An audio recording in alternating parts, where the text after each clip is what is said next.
अभी तरबूज, खरबूज, टमाटर, मिर्च जैसी फसलों की तैयारियां जोरों से शुरू हो रही है। फसल कौन सी भी हो, या पहला प्रश्न ये आता है कि बेसल डोज कौन सा डालूं। आज मैं आपको जो सिखाने जा रहा हूँ उसे सीखने के बाद आपको यह पूछने की ज़रूरत ही नहीं आएगी कि भाई फसल के लिए कौन सा बेसल डोज डालूं। शायद आपको एक बार में समझ नहीं आएगा, आप एक बार में नहीं सीख सकते, इसलिए वीडियो को पहले से ही मन लगाकर ध्यान से अंत तक ज़रूर देखना। बेसल डोज बनाना आप ज़रूर सीख जाओगे।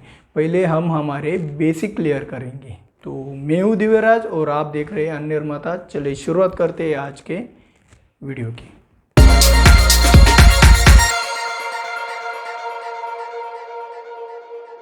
सबसे पहले हम जानेंगे बेसल डोज का मतलब क्या होता है। बेसल डोज यानी मेन न्यूट्रिएंट, सेकेंडरी न्यूट्रिएंट और माइक्रो न्यूट्रिएंट को सही मात्रा में मिलाकर बनने वाला डोज। इससे फसल को लंबे समय तक न्यूट्रिएंट की कमी नहीं होती है। लेकिन बेसल डोज ज़मीन में जो न्यूट्रिएंट है उनके हिसाब से तय होना चाहिए कि कौन सा न्यूट्रिएंट ज़्यादा देना है और कौन सा कम। पूरे देश में छोड़ो, पूरे गांव में ही देखो, अलग अलग प्रकार की ज़मीनें होती है, उसके हिसाब से न्यूट्रिएंट भी अलग अलग होने चाहिए। आप माटी परीक्षण कराएंगे तो आपको यह बात आसानी से पता चल जाएगी। अब मेरे एक सवाल का जवाब दो कि हम सभी किसान ज़मीनें अलग अलग होने पर भी बेसल डोज एक जैसा ही क्यों देते हैं। मेरा मानना यह है कि बेसल डोज में कौन से न्यूट्रिएंट कितने क्वांटिटी में लेना है यह हमें ज़मीन और फसल देखकर तय करना चाहिए। कैसे, तो चलो सीखते हैं। मिर्च, टमाटर, तरबूज जैसी फसलों में हमें फूलों की संख्या की ज़रूरत होती है, तो यहाँ बोरॉन को बेस बनाना चाहिए जिससे फूलों की संख्या में वृद्धि होकर उपज बढ़े। ये कैसे बनाते हैं यह हम आगे जानेंगे। प्याज, लहसुन जैसी फसलों में तो बेसल डोज की ज़रूरत ही नहीं होती है। आम, अंगूर, अनार, संतरा जैसी फसलों में फूलों की ज़रूरत होती है और उनके फलों की साइज़ भी बढ़ानी होती है और फलों का वज़न भी बढ़ाना होता है। फूलों के लिए बोरॉन को बेस बनाएं, साइज़ बढ़ाने के लिए फेरस को बेस बनाएं और वज़न बढ़ाने के लिए मैग्नीशियम को बेस बनाएं। अब आपको यह तो ध्यान में आ चुका होगा कि अलग अलग काम करने के लिए हमें बोरॉन, फेरस या मैग्नीशियम बेस को चुनना पड़ता है। अब हम बोरॉन बेस से शुरुआत करते हैं। बोरॉन बेस मतलब बोरॉन बाकी माइक्रोन्यूट्रिएंट की तुलना में ज़्यादा रखकर बाकी के माइक्रोन्यूट्रिएंट उससे कम मात्रा में सेट करना। हमारे महाराष्ट्र में यह बोरेकोल के नाम से रानडे कंपनी का आता है। इससे फ्लावरिंग बढ़कर फ्लावर ड्रॉपिंग रुक जाती है।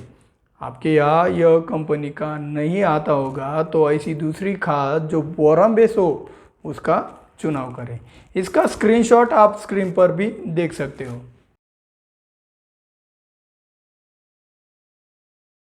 यह हुआ बोरॉन बेस। अब चलते हैं फेरस की तरफ, जो हमारे को हरा भरा कर फलों की साइज बढ़ाने के लिए काम करता है। आपने वनिता कंपनी के रेमेडी के बारे में ज़रूर सुना होगा।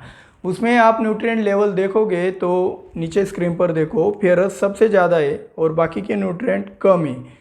इसे फेरस बेस कहते हैं। फेरस बेस का चुनाव साइज बढ़ाने के वक्त करें। और अब तीसरा बेस है मैग्नीशियम का। इसमें भी बोरॉन और फेरस की तरह मैग्नीशियम की मात्रा ज़्यादा रखकर बाकी के माइक्रोन्यूट्रिएंट सेट किए जाते हैं। मार्केट में हमें वो 53 किलो का डोज मिलता है जिसमें मैग्नीशियम सल्फेट 25 किलो आता है, फेरस सल्फेट 10 किलो आता है, जिंक सल्फेट भी 10 किलो आता है, मैग्नीज सल्फेट 5 किलो आता है और उसमें बोरेक्स पाउडर 3 किलो आता है। मैग्नीशियम सल्फेट बेस माइक्रोन्यूट्रिएंट हमें फसल के अंतिम स्टेज पर देने चाहिए जिससे फसल के वज़न में बढ़ोतरी हो। अब यहाँ सेकेंडरी न्यूट्रिएंट में हम कैल्शियम नहीं दे सकते, इसे अलग से ज़रूरत पड़ने पर ही देना पड़ता है। मैग्नीशियम बेस का इस्तेमाल करते वक्त जाता है। और रही बात सल्फर की, तो सब माइक्रोन्यूट्रिएंट हम सल्फेट फॉर्म में देते हैं, उसी का इस्तेमाल हम बेसल डोज में हम करते हैं। अब रही बात नाइट्रोजन, फास्फोरस और पोटेश की, तो यह हम जैसे 12, 32, 16, 18, 46, 052, 34 है। इसमें जो पहले स्थान पर नाइट्रोजन आता है, दूसरे स्थान पर फास्फोरस आता है और तीसरे स्थान पर पोटेश आता है। अगर हम बारिश के मौसम में फसल ले रहे हैं तो नाइट्रोजन कम से कम रखें। ठंड के मौसम के लिए नाइट्रोजन ज़्यादा से ज़्यादा लें। फॉस्फोरस जितना ज़्यादा उतना अच्छा। इसलिए किसी भी सीज़न के लिए फॉस्फोरस लेवल नाइट्रोजन और पोटेश की तुलना में ज़्यादा रखें। पोटेश बारिश के मौसम के लिए ज़्यादा रखें और ठंड के मौसम के लिए सबसे कम रखें। अब जानते हैं ज़मीन के अनुसार बेसल डोज का चुनाव कैसे करें। अब ज़मीन हल्की हो तो वहाँ ग्रोथ ज़्यादा होती है तो वहाँ नाइट्रोजन लेवल कम रखें, और भारी ज़मीन में ग्रोथ कम होती है तो वहाँ नाइट्रोजन लेवल बढ़ा दें।